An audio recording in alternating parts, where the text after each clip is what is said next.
Bueno, seguimos en este caso. No voy a decir lo de siempre. Simona Cerutti se presentaría sola con su nombre, lo cual es verdad, ¿no? Porque todos la conocemos como una modernista notable. Pero voy a mencionarles algunas cuestiones de su currículum y de su trayectoria personal, ¿no?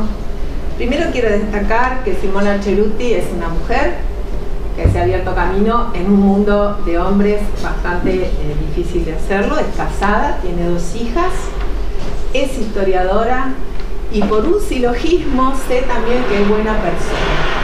¿Por qué? Porque cuando en el año 90 o por ahí venía acá Giovanni Levi a dar sus conferencias, él decía que para ser un buen historiador hay que ser una buena persona. Y que él seleccionaba a sus estudiantes con ese criterio, teniendo buenas personas. Simona fue dirigida por Giovanni Levi en su laurea en Italia, por lo tanto Simona es una buena persona. Así que esta es una primera introducción. Simona llega aquí gracias al Centro Franco-Argentino, Antena Mar del Plata, que fue creado el año pasado. Así que agradecemos al Centro Franco-Argentino, agradecemos a la Facultad de Humanidades, a la Facultad de Arquitectura, que nos recibe aquí ya por segunda vez. Bueno, obviamente a los jóvenes que organizan esta jornada, que en realidad no tengo por qué agradecerles porque la jornada es de ellos. Así que aquí estamos. Bueno, además de tener esa laurea en Historia bajo la dirección de Giovanni Levi en Turín, obtuvo su doctorado en l'École de Hautes Études en Sciences Sociales y hoy es directora de estudios y directora responsable del Laboratorio de Demografía e Historia Social. Desarrolló su experiencia profesional en numerosas universidades como Florencia, Cornell, Ginebra, Columbia, y fue invitada por las universidades de Roma, Túnez, Moscú, México, Stanford, San Petersburgo, Zúrich, y sigue la lista que hasta hoy cerramos con la Universidad de Mar del Plata. Ha sido coeditora con Carlo Ginzburg y Giovanni Levi de la colección Microhistoria de la editorial Einaudi, y miembro del comité de numerosas revistas, entre las que se destaca Quaderni Storici. Los ejes de su especialidad refieren al antiguo régimen y a las ciudades de la época moderna. En clave microhistórica desarrolla los siguientes ejes: cuerpos y comunidades, justicia, extranjeros y ciudadanos, lenguajes y categorías de la integración social, el trabajo y sus derechos, derecho de propiedad y derechos a la propiedad, pertenencia local al norte y al sur del Mediterráneo. Pero también tiene un eje de investigación muy importante en lo que se refiere a los aspectos metodológicos. Así, trabaja objetivos y métodos de la comparación, reflexiones sobre métodos de análisis y críticas de fuentes, escala de análisis, micro y macro, lenguajes y categorías de investigadores y de actores sociales, derecho e historia.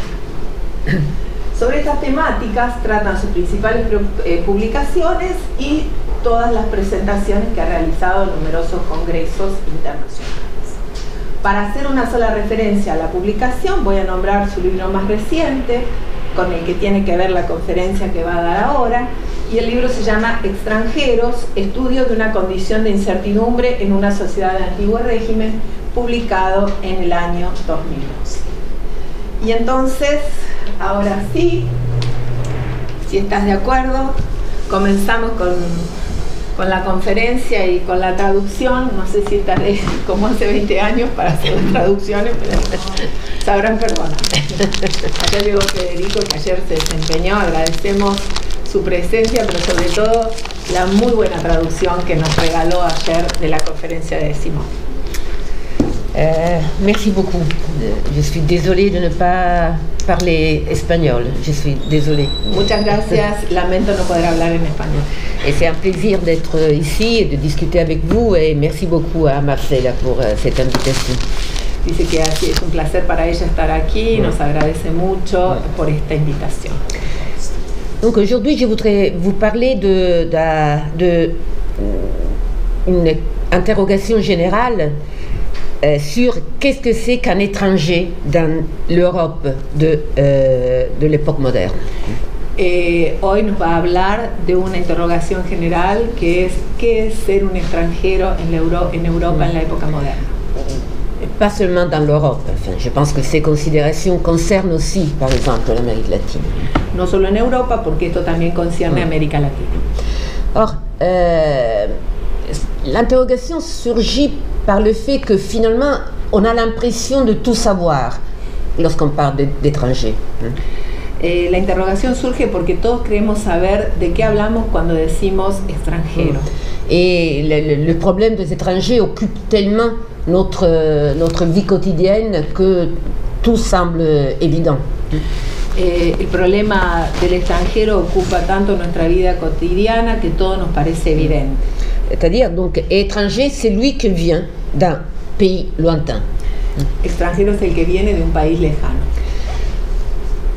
Et il faut déjà dire que travaillant sur les sociétés de l'époque moderne, on est frappé par l'inadéquation de cette catégorie.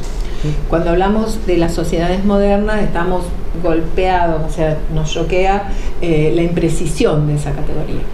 Parce qu'en fait, on se rend compte très vite, dans les sources les plus diverses, que étranger, le terme étranger pouvait ne pas être attribué a quelqu'un qui venait de loin. Nos damos cuenta muy rápido en las fuentes diferentes que el término extranjero no puede aplicarse solamente al que venía de lejos, mais que étranger pouvait être aussi quelqu'un qui était du même village. Sino también a alguien que era de la misma ciudad o del mismo pueblo. Et en étrangère pouvait se transformer des personnes apparemment proches. Extranjero podía pertenecer a personas aparentemente próximas. À la limite, les membres d'une même famille. Incluso hasta miembros de la misma familia. Donc, c'était impossible de procéder à une identification directe entre l'étranger et l'individu qui venait d'ailleurs. Imposible proceder a identificar a un extranjero con los individuos que venían de afuera. Donc la provenance géographique n'épuise pas la signification attribuée par les contemporains à ce terme. La procedencia geográfica no tenía el impacto que tiene hoy para hablar en esos términos de un extranjero. Or, ce constat est relativement partagé parmi les historiens. Esta constatación está dividida entre los historiadores. Et la plupart des travaux historiographiques, en effet, démarrent sur des réflexions sur cet aspect. La mayoría de los trabajos que hicieron sobre reflexiones sobre este aspecto. Et pourtant, cet interrogatif, une fois posé, est laissé de côté. No están de acuerdo, pero a pesar de ello, este problema ha sido dejado de costado, de lado. Et on procède à une sorte de classification des gens qui viennent d'ailleurs. Se procede a una serie de clasificación de gente que viene de afuera. Mais alors, donc, déjà, il faut se demander pourquoi cette assimilation entre étrangers et gens qui viennent d'ailleurs est aussi persistante. Entonces, cabe preguntarse por qué esta asimilación entre extranjeros y gente que viene de afuera persiste tanto. Bon, une des raisons est un peu banale et tient à l'urgence des problématiques contemporaines. Una razón tiene que ver con la urgencia de las problemáticas contemporáneas. Et donc la comparaison passe souvent de manière un peu irréfléchie par une homologation de ces termes. Por eso la comparación pasa irreflexivamente a una homologación de los términos. Donc pour travailler, enfin le rapprochement entre le passé et le présent crée donc cette identification. La relación entre pasado y presente crea esa identificación. Mais il y a d'autres raisons qui tiennent à la construction historiographique de l'objet. Otras razones atienden a la construcción historiográfica del objeto. Parce que la donnée de la provenance géographique permet de dessiner une physionomie sociale. Porque el dato de la procedencia geográfica puede contribuir a dessiner une physionomie sociale social pour une catégorie qui autrement serait beaucoup plus flou, ¿no? Para una categoría que sería mucho más blanda, mucho más flexible. En d'autres termes, ce sont les exigences de la classification, le besoin de la classification qui ont conduit les historiens à créer cette identification.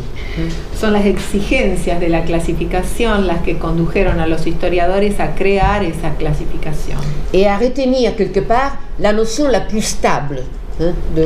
Y a sostener, a mantener la noción más estable. Et donc, pour créer finalement une échelle qui est définie par des qualités sociales. Para crear una escala definida por cualidades sociales.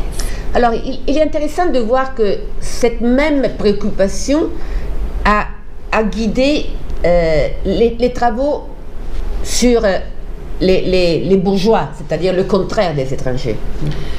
Esta preocupación guió también los trabajos sobre los burgueses, es decir, el contrario de los extranjeros, lo contrario de los extranjeros. Il y a désormais plusieurs années, un très grand historien de la société française qui s'appelait Roland Mounier avait fait une tentative très courageuse de vouloir décrire tous les groupes sociaux présents dans la ville de Paris au XVIIe siècle. Hace muchos años un historiador social, Roland Mounier, hizo una tentativa fuerte para clasificar a todos los grupos sociales de la ciudad de París. Et donc il crée 30 catégories et beaucoup de sous-catégories, donc le bourgeois, le noble vivant de sa fortune, etc. Creó 30 categorías y muchas subcategorías como los burgueses, los nobles que vivían de sus fortunas. Et à un certain moment, il dit, et après, il y a une catégorie que je n'arrive pas à classifier. Y en un momento dijo, hay una categoría que no llego a clasificar. Et cette catégorie est celle de bourgeois de Paris. Y la categoría es burgués de París. Pourquoi, dit-il, la catégorie de bourgeois pouvait être attribuée à un cordonnier, par exemple. Porque burgués de París podía ser atribuida a un zapatero ou à un noble de la ville. O a un noble de la ciudad. Donc, c'est une catégorie que Mounier appelle embarrassante, gênante. Es una categoría entonces que Mounier llama molesta. Mais pourquoi était-elle moleste? ¿Por qué? Parce que ce qui caractérise le bourgeois dans une ville d'Ancien Régime n'est pas une qualité stable. ¿Por qué? Porque un burgués en una ciudad no es una condición, una categoría estable. De statut social ou de richesse. De estatus social o de riqueza.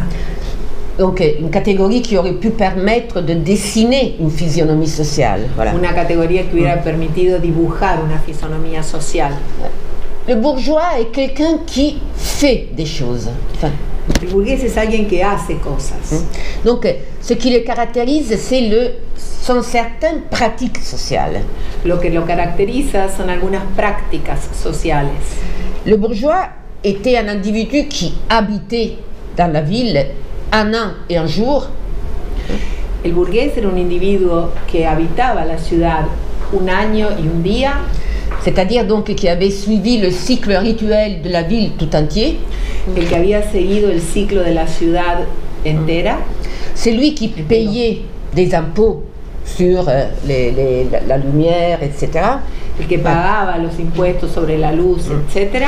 Et dans un mot, celui qui, participant à la vie rituelle de la ville et prenant en charge le poids de la santé, de la prospérité de la ville, el que participaba en la vida ritual de la ciudad, el que se preocupaba por la salud y la prosperidad de la ciudad. Donc, à travers ses actions, il manifestait sa volonté d'appartenir à la ville. El que a través de esas acciones manifestaba su voluntad de pertenecer a la ciudad. Donc, le bourgeois étaient des individus différents entre eux. Los burgueses eran individuos diferentes entre ellos, qui pouvaient jouir de certains droits pendant une partie de leur vie, lorsqu'ils habitaient dans un lieu. Que podían disfrutar de algunos beneficios mientras vivían en la ciudad.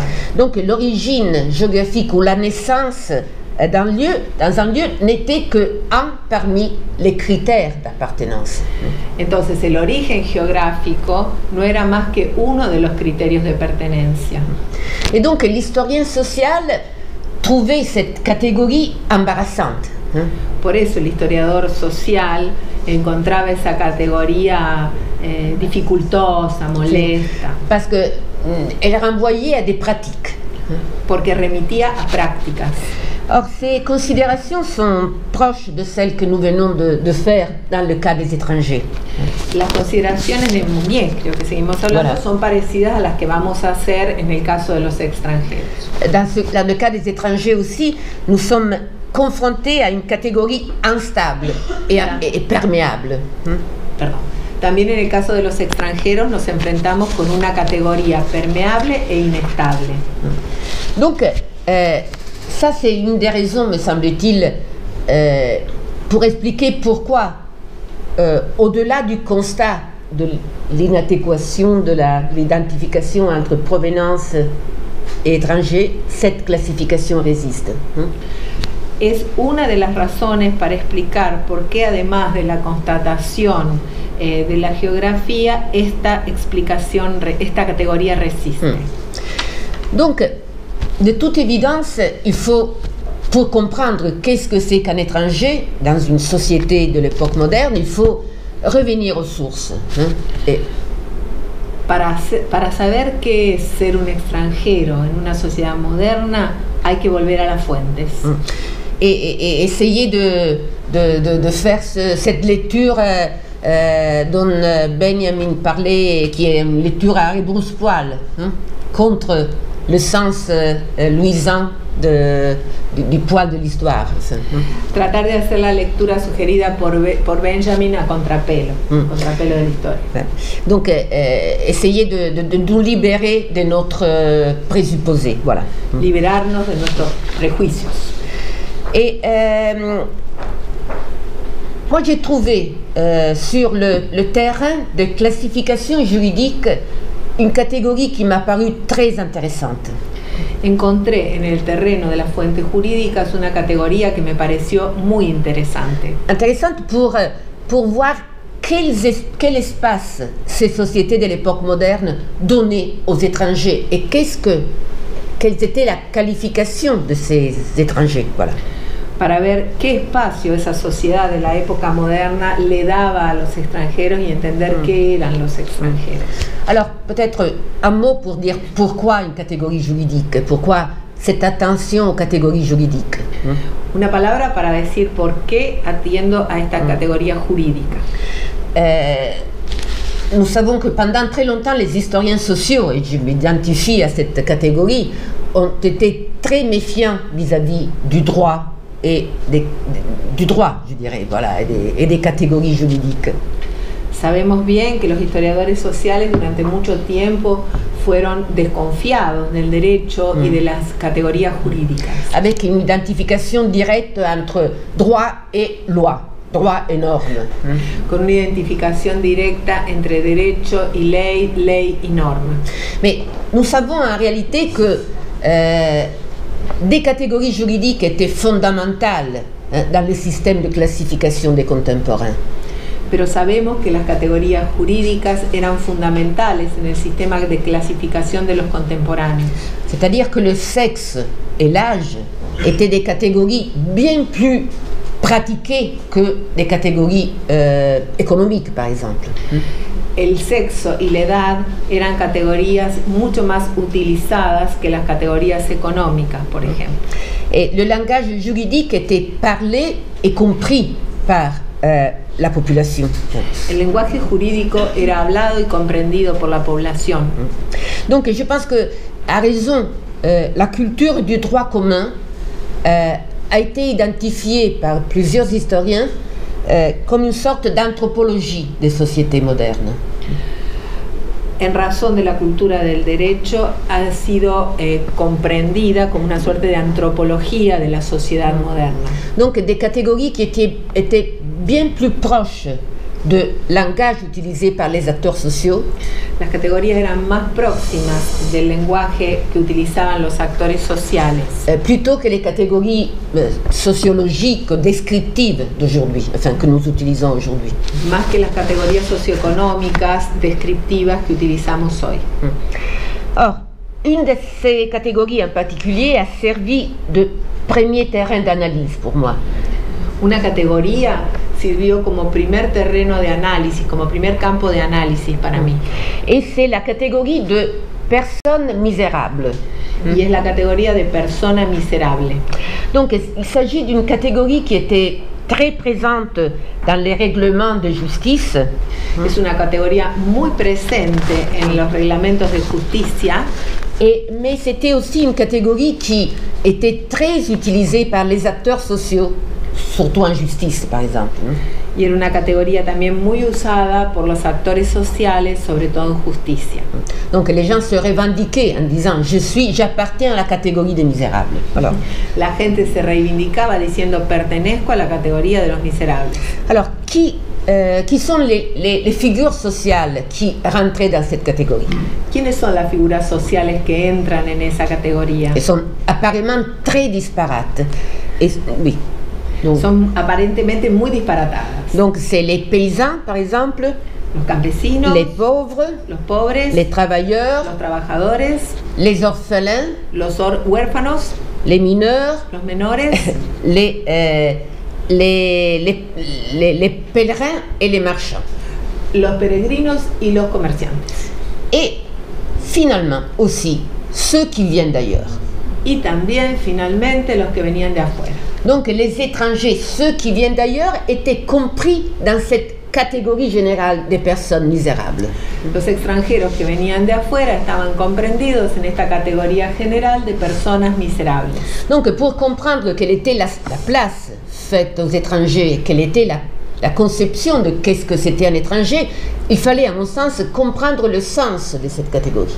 Para comprender lo que era un extranjero hay que comprender el sentido de esa categoría. Donc là je vous propose de me suivre en essayant de reconstituer un peu le sens donc et la relation qui était établie entre des figures sociales apparemment aussi disparates. Entonces les propongo seguirme en un camino para tratar de relacionar cuáles eran los vínculos entre esas categorías aparentemente disparatadas. Donc tout d'abord, commençons par veuves, orphelins et mineurs. Comencemos por viuda, huérfanos y menores. Donc, et nous savons que le rapprochement entre ces catégories était très commun dans les sociétés urbaines d'Ancien Régime. La proximidad entre esas tres categorías era muy frecuente en las sociedades de antiguo régimen. Et s'appuie sur une tradition qui est très ancienne. Y eso impulsa una tradición o proviene de una tradición muy antigua. Qui remonte en réalité à la loi unique de Constantin. Que remonta a la ley única de Constantino. Qui mentionnait la protection judiciaire dont avaient droit les veuves et les orphelins et les mineurs. Que mencionaba la protección particular a la que tenían derecho las viudas y los menores. Donc, la défense de ces catégories des veuves, des orphelins et des mineurs, la defensa de esas categorías de viuda, huérfanos y menores, commence à faire partie de tous les serments des gouvernants de la ville à partir de l'époque carolingienne. Forma parte de todos los juramentos de los gobernantes de las ciudades desde la época carolingia. Et finalement, dans les traités juridiques du XVIe et XVIIe siècle, en los tratados jurídicos, finalmente, de los siglos XVI y XVII, femmes et jeunes, femmes et mineurs et orphelins, se côtoient à partir d'une faiblesse reconnue et d'une prétendue pauvreté. En estos tratados, mujer, joven y menores constatan una debilidad reconocida y una debilidad reconocida y pobreza. Alors, ils sont représentés en tant que faibles et misérables car ils ne sont pas inscrits de façon stable dans un groupe familial ou social. son reconocidos como débiles y miserables porque no están incluidos en un grupo estable o familiar. Donc, la condition, le sexe et l'âge sont des qualificatifs essentiels de tout sujet juridique. Las condiciones de sexo y edad, entonces, son calificativos esenciales de todo texto jurídico. Donc, la moindre inscription sociale des veuves et des mineurs se traduit dans un statut juridique incomplet. La menor inscripción social de viudas y menores forma parte de un estatus jurídico incompleto, qui est une sorte d'incapacité juridique, una suerte de incapacidad jurídica, qui tient à leur impossibilité à disposer à plein titre de leur propre patrimoine, que les imposibilita de que les pertenezca a su propia cuenta cualquier patrimonio. Et aussi de les transmettre. Y también les impide transmitirlo. Donc, cette misère qui les caractérise esta miseria que los caracteriza concerne la sphère des relations au bien et à la succession. Claro, esto concierne la relación con los bienes y con la sucesión. Donc, ce que ces figures sociales partagent, c'est le fait de devoir faire recours à des tuteurs. Estas figuras sociales comparten la necesidad de recurrir a un tutor. Donc, et je pense que c'est une notion très importante. Je crois que les sociétés de l'époque moderne classifient, par exemple, moins entre différence entre choses et personnes. Esto es una noción muy importante. Yo pienso que las sociedades de la época moderna diferencian menos entre cosas y personas que entre personnalité juridique complète ou pas. Que entre personalidad jurídica completa o no. Un héritage peut être considéré comme un corps social. Una herencia puede ser considerada como un cuerpo social. Et la distance, au contraire, est très grande entre ceux qui ont besoin d'un tuteur et ceux qui n'ont pas besoin d'un tuteur. La distancia es muy grande entre quienes tienen necesidad de un tutor y quienes no la tienen. Donc, veuves, orphelins et mineurs ont une place très particulière, par exemple, dans tous les rituels des villes de l'époque moderne. Viudas, huérfanos y menores tienen un lugar muy especial en todos los eventos de la vida de la ciudad moderna. Si vous regardez des entrées royales, des bouquins qui décrivent des entrées royales, par exemple, vous allez trouver toujours la mention de veuves, mineurs et orphelins bien habillés et très riches. Si miran los libros que han quedado sobre las entradas reales, se puede ver la mención de viudas, huérfanos y menores muy bien vestidos. Qui doivent représenter la ville. Que tienen que representar a la ciudad. Donc, en réalité, à travers leur représentation, la ville présente les limites de sa protection envers ses habitants. A través de esas representaciones, la ciudad muestra los límites de la protección hacia sus habitantes. Les limites car ils sont en marge de la citoyenneté, ils sont situés aux marges de la citoyenneté. Los límites que se colocan en los márgenes de la ciudadanía. Donc, on montre que même les marges de la citoyenneté sont beaux, riches, etc. Voilà. Entonces se muestra que los márgenes de la sociedad son bellos, son ricos. Donc, dans tous les serments des gouverneurs des villes, il y a toujours une mention à la protection spéciale pour les veuves, les mineurs, les pauvres. En todos los juramentos de los gobernadores de las ciudades hay una mención muy especial hacia la protección de las viudas, los huérfanos, los pobres. Et en effet, cette catégorie nous introduit, donc, on a compris ce rapprochement entre ces trois figures, mais maintenant passons à une autre figure qui est toujours mise en avant avec ces trois. Estas tres categorías nos introducen hacia otra figura. qui est toujours rapprochée des muy veuves, etc. próxima de las viudas y etcétera. C'est-à-dire les pauvres. Es decir, los pobres. Or, encore une fois, les privilèges attribués aux pauvres ont une généalogie très ancienne. Los privilegios atribuidos a los pobres tienen una genealogía muy antigua. L'amour et la protection envers les pauvres sont directement liés à des actes de gouvernement politique. El amor y la protección hacia los pobres están directamente ligados a actos de protección política. Hier, au cours du séminaire, je mentionnais ces études des antiquisants qui nous ont montré que la catégorie des pauvres, en réalité, naît au IVe siècle.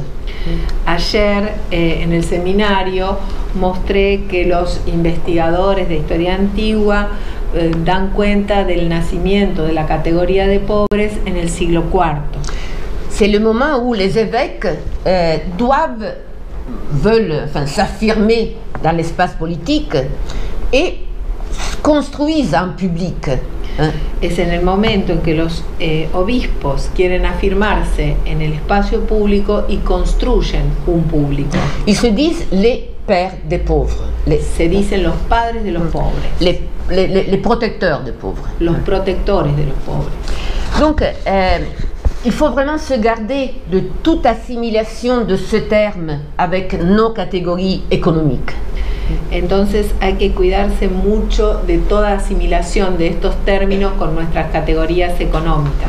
Par ailleurs, pour indiquer les pauvres économiques, il y avait d'autres mots que pauvres. Para indicar los pobres económicos había otras categorías.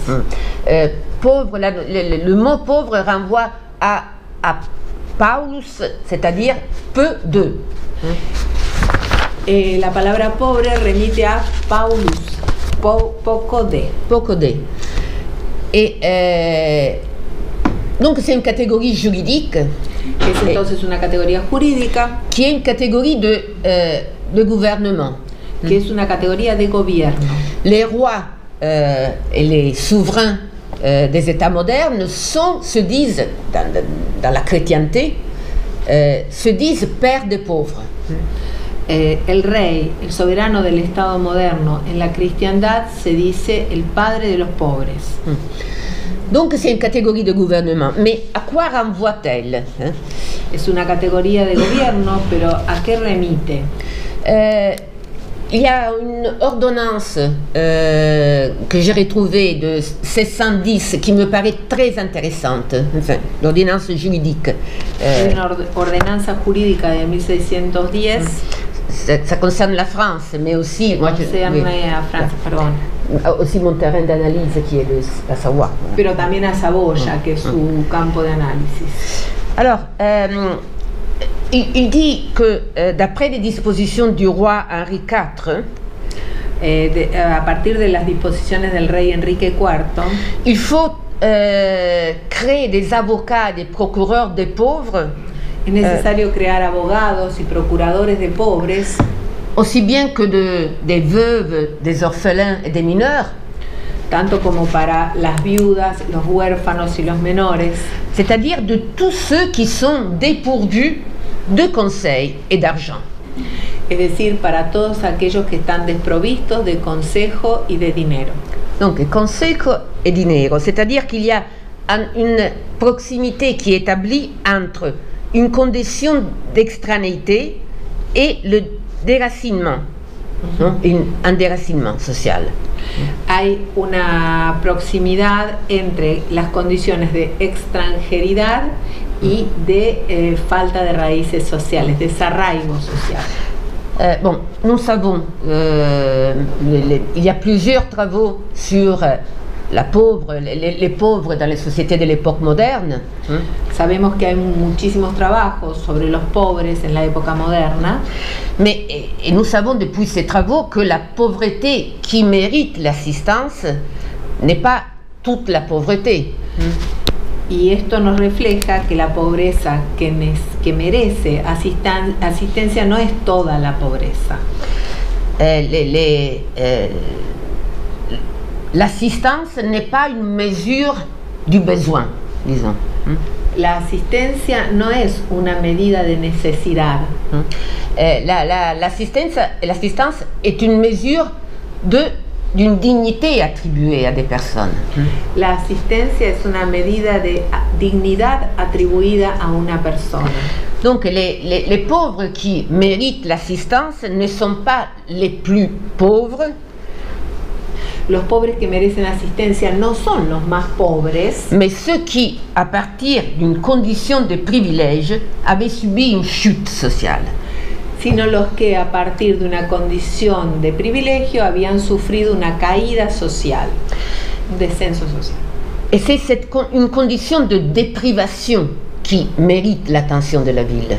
Esa condición de quita, ¿no? De caída es lo que merece la atención de la ciudad. Car la charité, par exemple, n'est pas un instrument de mobilité sociale. La caridad no es, por ejemplo, un instrumento de movilidad social.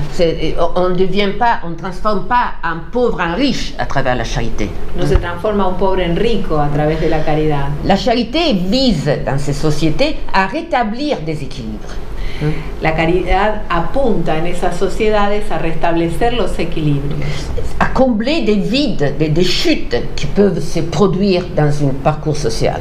A cubrir esos vacíos, esas caídas que pueden producirse en una trayectoria social.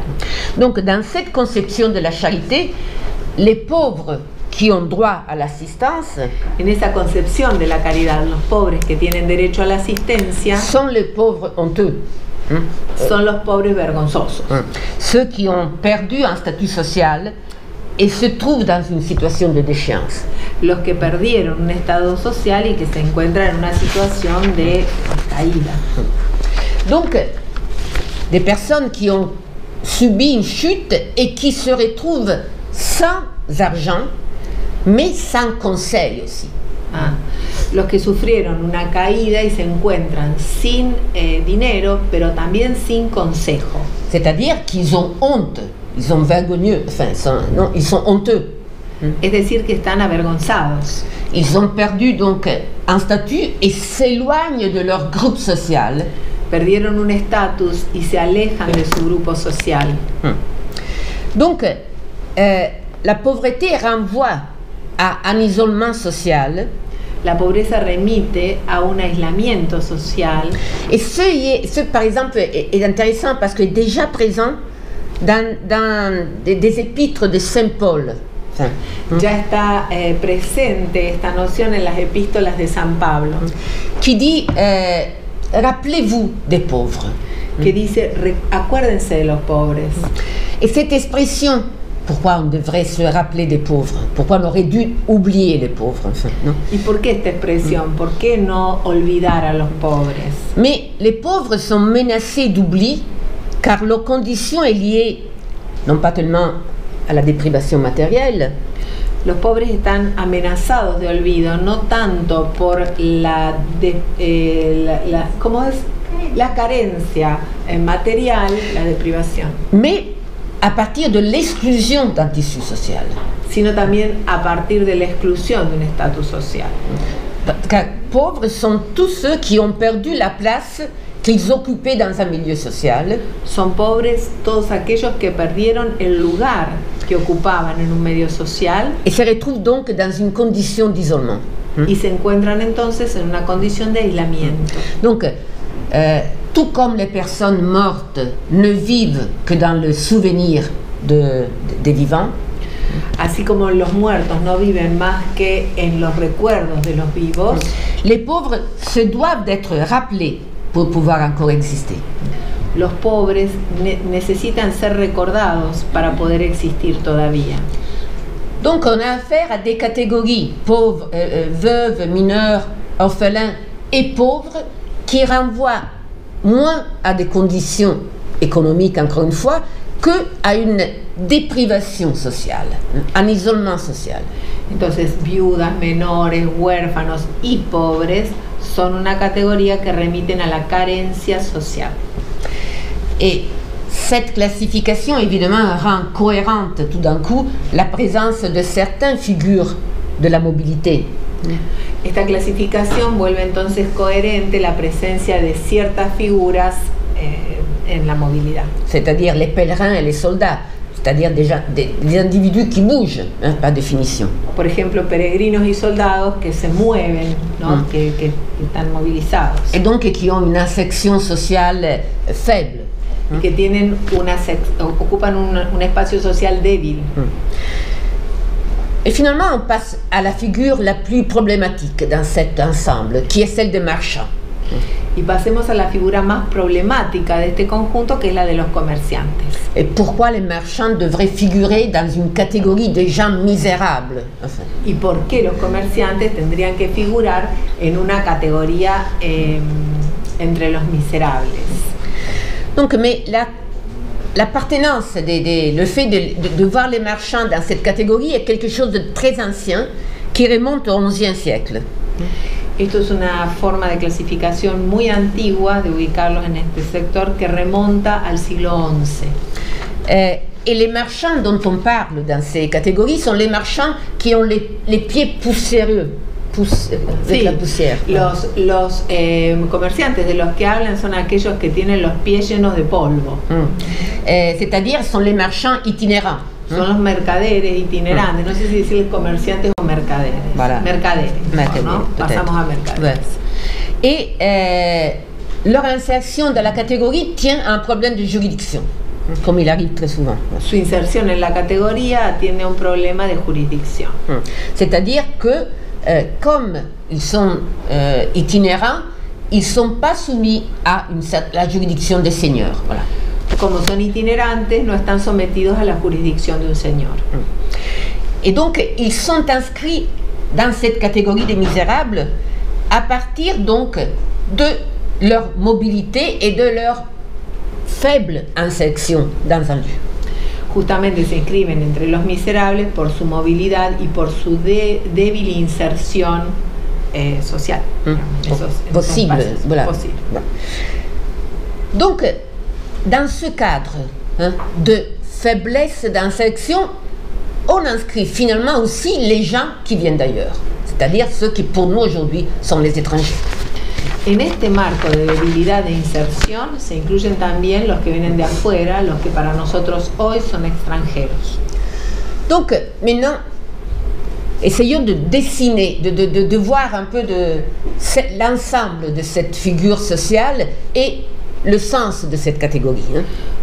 Busquemos dibujar el conjunto de estas categorías sociales y el sentido de estas categorías. Cette classification donc dessine une ère très spécifique. Esta clasificación muestra un área muy específica qui est caractérisée par la faiblesse de ressources relationnelles. Caracterizado por la debilidad de recursos relacionales. Donc une ère sociale qui est caractérisée par une moindre inscription sociale. Un área caracterizada por un mínimo de inserción social. Donc les figures du veuve, orphelin, mineur, soldat, marchand sont toutes atteintes par une fragilité. Perdón. Todas las figuras de viudas, menores, huérfanos, soldados, mercaderes, todas están teñidas por una fragilidad social qui tient à leur statut social ou à leur mobilité, que se vincula con su estatus social o con su movilidad, et qui les empêche de remplir à plein les conditions pour participer y que les impide tener plenamente las condiciones para participar complètement à la vie de la ville. Donc. Completamente en la vida de la ciudad. Donc l'inverse du misérable n'est pas le riche, évidemment. El inverso, el contrario del miserable no es el rico, evidentemente, mais est le citoyen. Pero el ciudadano. C'est-à-dire celui qui est inscrit dans un réseau stable de relations sociales. El ciudadano es el que está inscrito en una red estable de relaciones sociales. Mais et qui jouit donc d'une personnalité juridique complète. Y que se beneficia de una pertenencia jurídica completa. Donc la résidence dans un lieu apparaît donc comme une preuve essentielle de l'appartenance active à une communauté. La residencia en un lugar aparece como una muestra de la pertenencia activa en una comunidad. Et ça, c'est dans la situation dans laquelle j'ai travaillé, mais dans toute l'Espagne, par exemple, dans la plupart des villes de l'Amérique latine, pour ce que je sais. Esto tiene que ver con los espacios que yo trabajé, pero también con la mayoría de España y con América Latina a partir de lo que ella conoce. Et cette résidence, cette condition de la résidence dessine un principe qui est très fort. Esta condición de residencia marca un principio muy fuerte, qui est l'idée que la citoyenneté est liée à la capacité à remplir un contrat social. Es la idea de que la ciudadanía la ciudadanía est liée à la está capacité ligada a la capacidad de remplir un contrat de social, de completar un contrato social, d'être inscrit dans un réseau stable, donc, de estar inscrito en una red estable et de faire ensemble la ville. y de hacer juntos la ciudad. Et par ailleurs, cette idée contractuelle de la citoyenneté La idea contractual de la ciudadanía a été formalisée par une pluralité de juristes au XIVe, XVe siècle. Fue formalizada por numerosos juristas de los siglos XIV y XV. D'après ces juristes, il n'était pas question de lier le statut de citoyen à la naissance dans la ville. Para los juristas no había que ligar la condición de ciudadano al nacimiento en la ciudad. Mais Bartolo da Sassoferrato, c'est-à-dire, ça s'appelle Bartolo da Sassoferrato, mais c'est un juriste du XIVe siècle. Un jurista del siglo XIV. Voilà, qui dit il n'est pas question de lier le statut de citoyen à la seule naissance, dit-il. Dice, no hay que ligar el estatus de ciudadano únicamente al nacimiento. Et il dit tous peuvent être citoyens de la ville. Dice, todos pueden ser ciudadanos de la ciudad. Certains à cause de leur naissance, Algunos a causa de su nacimiento, mais d'autres pour des causes différentes. pero otros por causas diferentes. Et dit-il, c'est la ville qui fait le statut du citoyen. Y dice, es la ciudad la que da el estatus de ciudadano. Celui qui habite la ville est le vrai citoyen, dit-il. El que habita la ciudad es el que vive la ciudad, es el verdadero ciudadano de la ciudad. Comme tous ceux qui participent à ces charges. Como todos los que participan de ello. Donc, on est confronté là à la première expression d'un principe volontariste et contractualiste de la citoyenneté. Nos confrontamos por primera vez a un principio voluntarista y contractualista de la ciudadanía, qui est ancré sur la loi civile creado sobre la ley civil et n'est pas lié au principe de ius sanguinis ou ius loci. y que no está ligado al principio del ius sanguinis ni al de ius loci.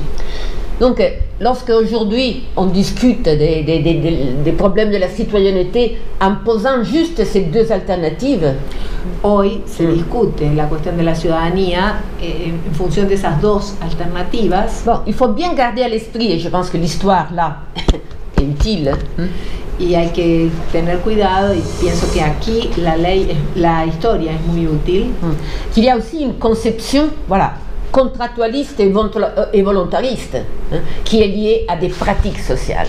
que también tiene una concepción voluntarista y contractualista ligada a las prácticas sociales.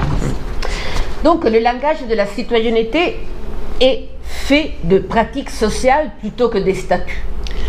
El lenguaje de la ciudadanía está más hecho de prácticas sociales que de estatus. Et une condition plutôt qu'une qualité durablement acquise. En condiciones más que en una calidad durablemente adquirida. Et de même pour le contraire, c'est-à-dire l'étranger. Y lo mismo para el contrario, para el extranjero. Les deux conditions sont caractérisées par une très grande perméabilité. Las dos condiciones tienen una gran permeabilidad. Bien que étant né dans un territoire, on peut devenir étranger.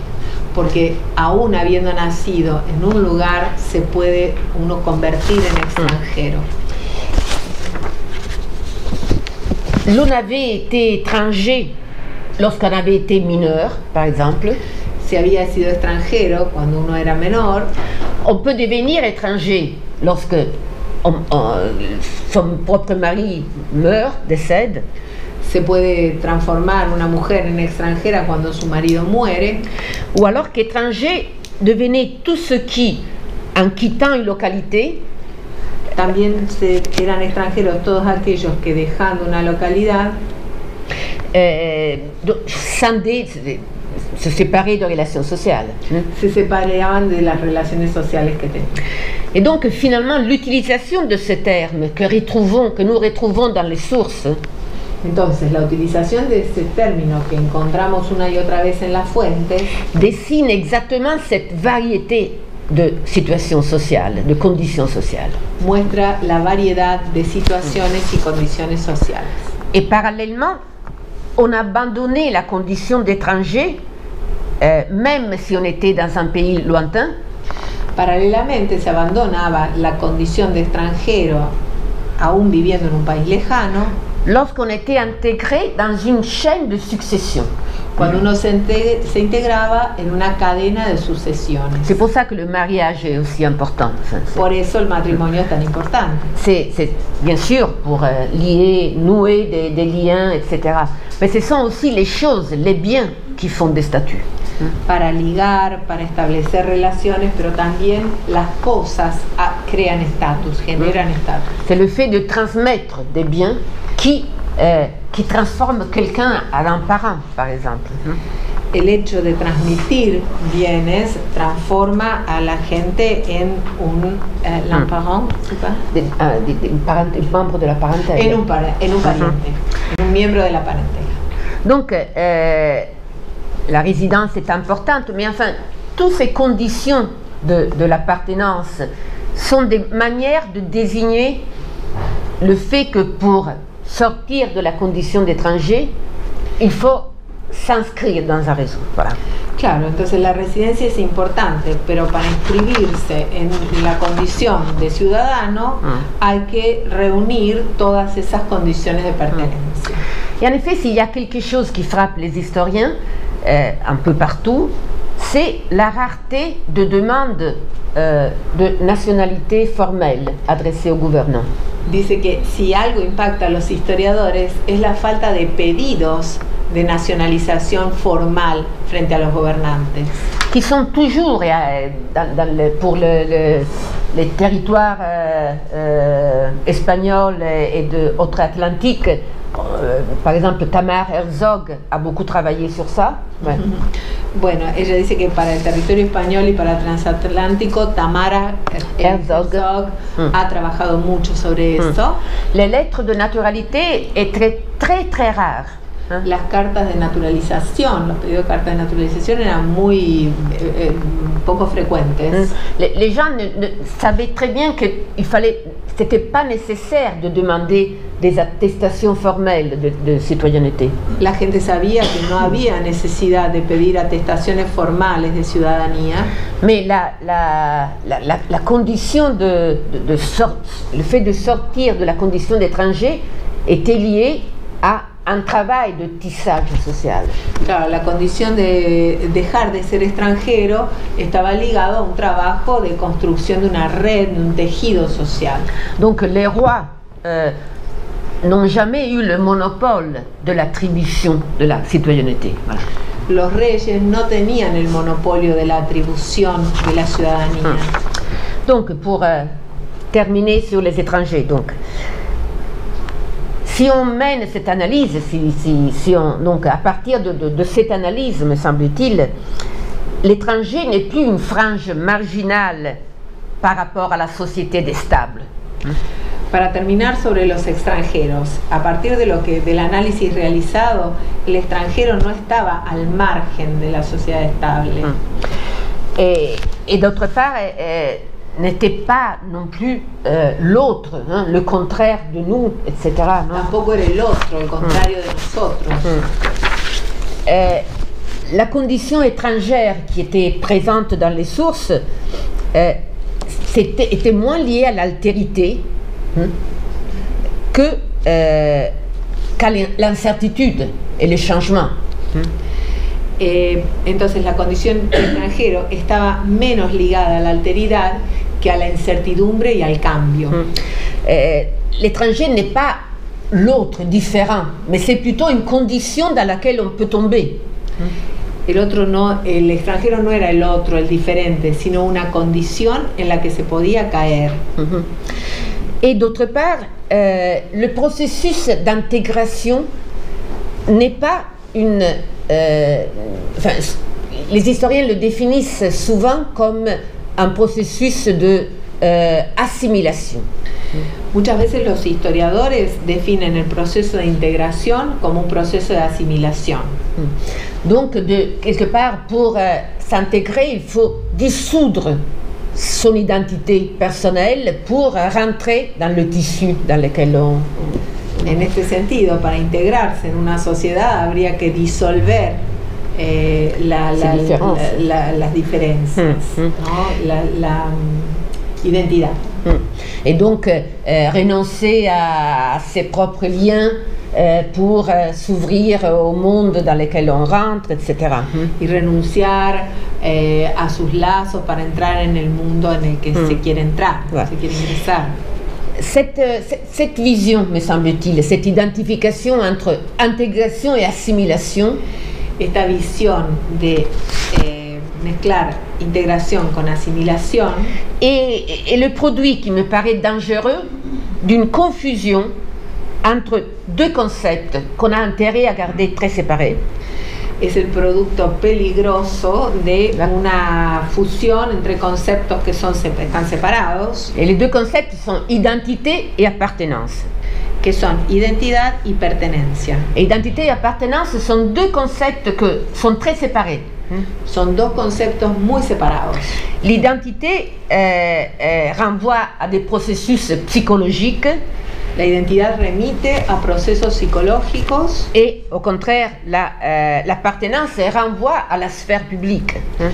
En tanto que la pertenencia remite a la esfera pública.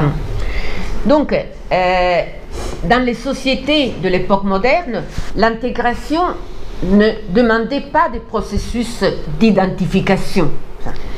En las sociedades de la época moderna, la integración no necesitaba de procesos de identificación.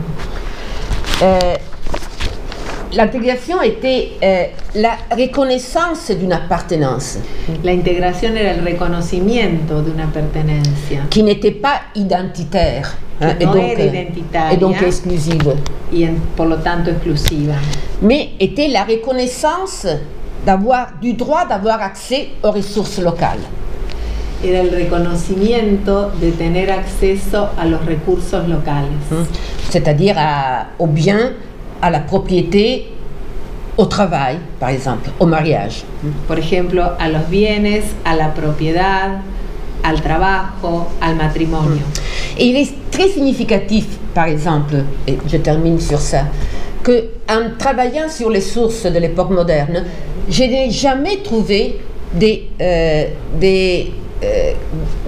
notations concernant la diversité physique des gens.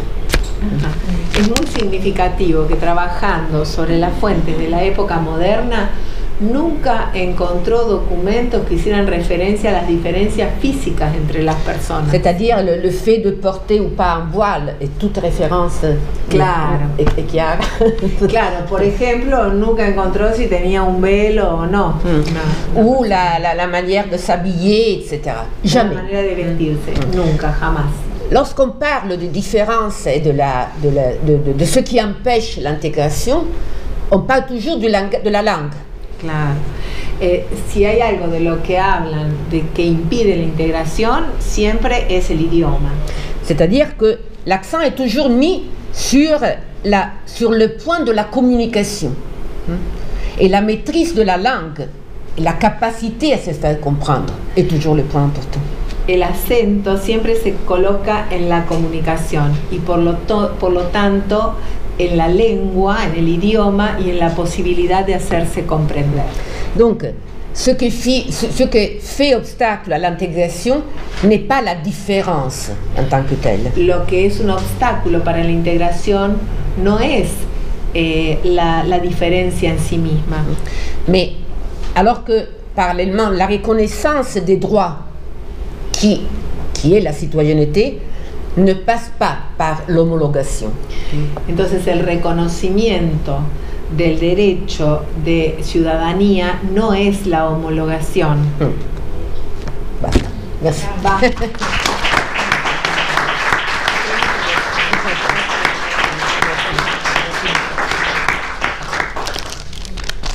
Bueno.